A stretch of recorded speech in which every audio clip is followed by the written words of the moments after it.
Yağış düşür pencereme, adını yazır gece.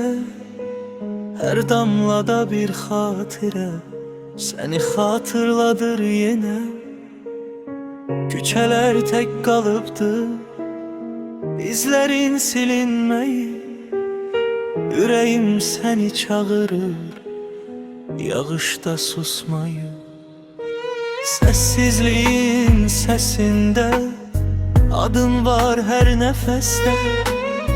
Bu şehir sensiz üşüyür, yağış ağlayır benimle. Yağış yağ yine, derdimi yapar göğe.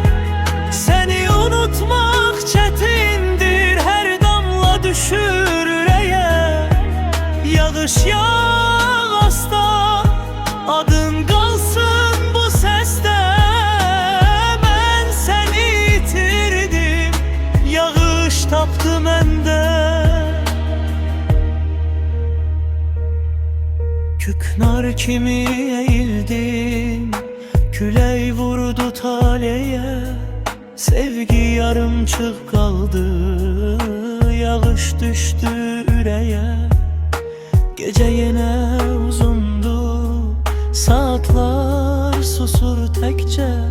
Bir ümit kalıp içimde, yağışla danışmak gece. Yağış yağ yine, derdimi yapar göğe. Seni unutmak çetindir, her damla düşür yüreğe. Yağış yağ hasta, adın kalsın bu seste. Ben seni yitirdim, yağış taptı mende.